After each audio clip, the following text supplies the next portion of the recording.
এই মানুষটি ঠাকুরগার প্রতিটি ধূলিকণার সঙ্গে জড়িত। এই যে 30 বছর হয়ে গেল তার ইন্তেকালে, এখনো মানুষ তাকে ভোলেনি। সমস্ত রকম সংস্কারের ঊর্ধ্বে একজন অসাম্প্রদায়িক নেতা ছিলেন। ঠাকুরগা ছিল তার প্রাণ। ঠাকুরকে বাইরে সহজে যেতে চাইতেন না। বিভিন্ন সময়ে যখন তিনি পার্লামেন্টে ছিলেন, মন্ত্রী ছিলেন, তখন বিদেশে তার অনেক দাওয়াত এসেছে, কিন্তু সহজে যেতে চাইতেন না। আমরা জোর করে তাকে একবার চায়নাতে পাঠালাম একটা ডেলিগেশনের প্রেসিডেন্ট হিসাবে, আরেকবার তিনি ইউরোপে গিয়েছিলেন, কিন্তু পছন্দ করেন। বারবার করে বলতেন যে ঠাকুরাই আমার ভালো। দুরারোগ্য ক্যান্সার এবং রেনাল ডিজিজ তাকে ধরল, তখন তাকে সপ্তাহে 3 দিন ডায়ালিসিস করতে হতো।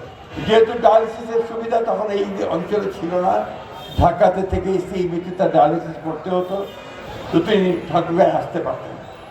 এই দুঃখ তার ছিল সবসময়। আমাকে তিনি প্রায় বলতেন, তুমি আমাকে ঠাকুরগাঁয়ে নিয়ে চলো। আমরা ঠাকুরগাঁয়ে তো আমার ওই সুবিধা নাই।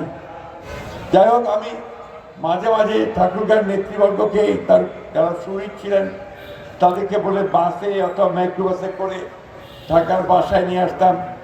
এত খুশি হতেন, মনে হলো যে তো অসুখ আর থাকতো না। এই মানুষটি ঠাকুরগার প্রতিটি ধূলিকণার সঙ্গে জড়িত। এই মানুষটি ঠাকুরগার মহিলাদের নারী শিক্ষার জন্য নিবেদিত প্রাণ ছিলেন। ঠাকুরগা মহিলা কলেজ এবং প্রতিটি শিক্ষা প্রতিষ্ঠানের সঙ্গে তিনি জড়িত ছিলেন। এই যে 30 বছর হয়ে গেল তার ইন্তেকালে, এখনো মানুষ তাকে ভোলেনি। বিকাশ পেমেন্টে 10,000 টাকার বেশি অফার, শপিং চলছে তো।